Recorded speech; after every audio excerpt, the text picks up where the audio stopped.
ओम नमः शिवाय। नमस्कार दोस्तों, स्वागत है आप सभी का आपके अपने YouTube चैनल खुशहाल ज़िंदगी में। दोस्तों बात करेंगे दीपावली की, जो कि 5 दिवसीय त्योहारों से जुड़ा होता है, जिसके अंतर्गत धन त्रयोदशी यानी कि धनतेरस, रूप चतुर्दशी यानी कि छोटी दीपावली, बड़ी दीपावली, फिर इसके बाद अन्नकूट जिसे कि हम, और इसके बाद भाई दूज के साथ दीपावली का यह 5 दिवसीय महापर्व समाप्त होता है। इन 5 दिवस में यदि अपने घर के दक्षिण दिशा में यानी कि आपके घर का जो मेन गेट है उससे दक्षिण दिशा में यम के निमित्त एक दीप लगाया जाता है। और यह दीप कोई साधारण दीप नहीं होता है, यह यम दीप होता है। यह हमें यम के साथ यातनाओं से बचाता है। यह घर के प्रत्येक सदस्य की अकाल मृत्यु से रक्षा करता है। यह दीप घर के सभी सदस्यों के आयु का वर्धन करता है। इसलिए दोस्तों प्रत्येक वर्ष हमें, और मैं प्रत्येक वर्ष आपको यह याद दिलाती हूँ, और कई बार ऐसा होता है कि बीच में दीपावली के बीच में कभी कोई कमेंट आता है कि अब हमने यदि वीडियो अभी देखा है तो क्या हम 2 दिन के बाद से इस उपाय को कर सकते हैं या तीसरे दिन कर सकते हैं या नहीं। तो अगर आप अभी इस वीडियो को देख रहे हैं तो आप जान लीजिए कि इस उपाय को पहले दिन यानी कि धनतेरस से लेकर भाई दूज तक किया जाता है। अब अगर बीच में आप ये वीडियो कभी देख रहे हैं तो आप उस समय से भी स्टार्ट कर सकते हैं, लेकिन मुख्य रूप से यह 5 दिनों तक इस दीपदान को किया जाता है। यम के निमित्त यह दीपदान किया जाता है, जो कि आपके पूरे परिवार की अकाल मृत्यु से रक्षा करता है, आयु वर्धन करता है और यम की यातनाओं से पूरे परिवार को बचाता है। तो अपने पूरे परिवार की रक्षा हेतु इस दीपक को अवश्य आपको लगाना है। पहले जान लेते हैं कि इस साल यह 5 दिवसीय त्यौहार किस किस दिन पड़ रहा है। इसके बाद आपको यह दीपक किस प्रकार से लगाना है यह विधि मैं आपको बताऊंगी। साल 2023 में धनतेरस का त्यौहार 10 नवंबर को मनाया जाएगा। 11 नवंबर को छोटी दीपावली यानी कि रूप चतुर्दशी और 12 नवंबर को बड़ी दीपावली मनाई जाएगी। 13 नवंबर को अन्नकूट का त्यौहार मनाया जाएगा और 14 नवंबर को भाई दूज का त्यौहार मनाया जाएगा। तो आपको 10 से 14 तारीख तक इस दीपक को अपने घर के मेन गेट के दाहिनी ओर यानी कि दक्षिण दिशा की ओर लगाना है। लगाने की विधि चलिए जानते हैं। धन त्रयोदशी से यह दीप आपको 5 दिन तक घर के मुख्य द्वार पर दक्षिण दिशा की तरफ जलाना है। यह दीप 4 बाती वाला होगा और यह 4 बाती वाला दीप धर्म, अर्थ, काम, मोक्ष का प्रतीक होता है।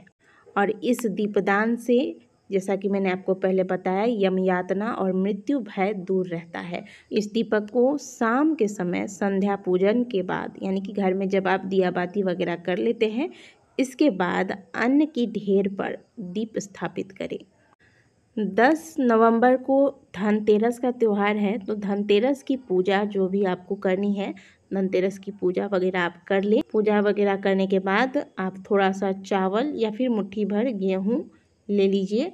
चाहे आप फ्लैट में रहते हैं तो भी, और अगर अपने घर पे आपका अपना प्रॉपर हाउस है तो भी आपको अपने मेन गेट पर थोड़ा सा पानी एक पात्र में लीजिए, थोड़ा सा पुष्प ले लीजिएगा और थोड़ा सा चावल, थोड़ा सा चंदन वगैरह रख लीजिएगा और मुट्ठी 2 मुट्ठी वही आपको, जैसा कि मैंने बताया, चावल, गेहूँ, धान, कोई भी अनाज आप ले लीजिए।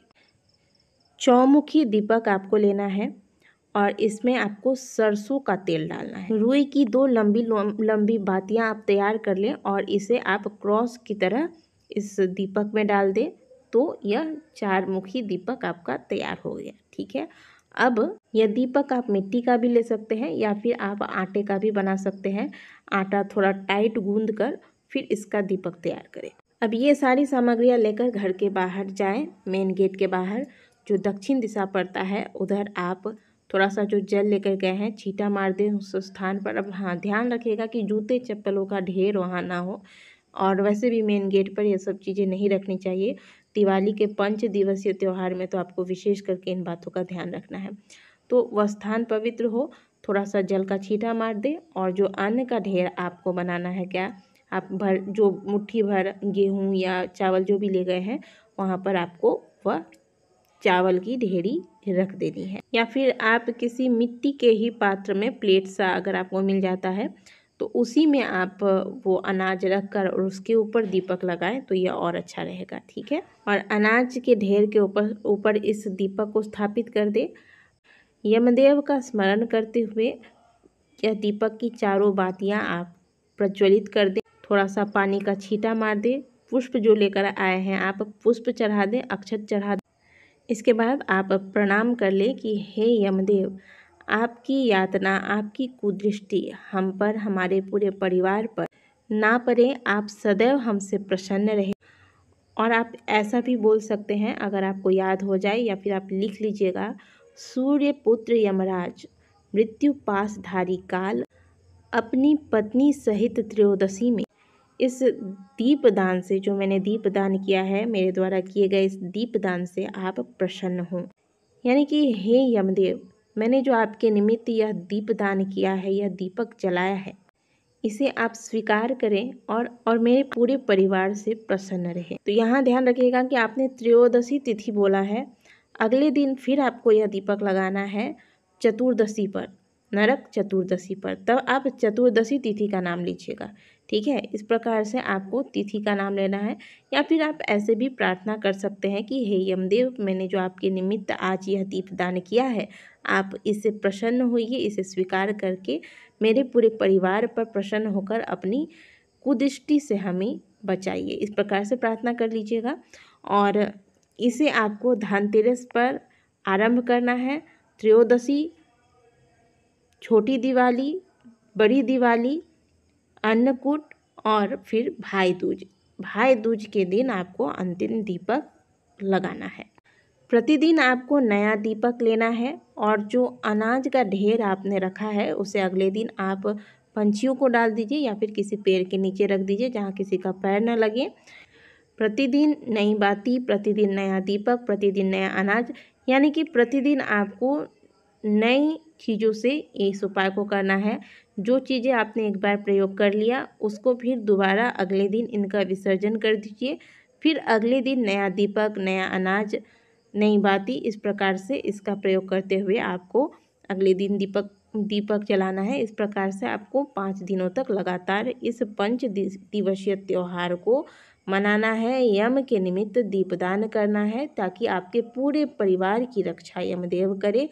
अकाल मृत्यु का भय आपके परिवार पर कभी न मंडराए। आप सदैव यम की यातनाओं से बचे रहें और घर में सुख समृद्धि आए।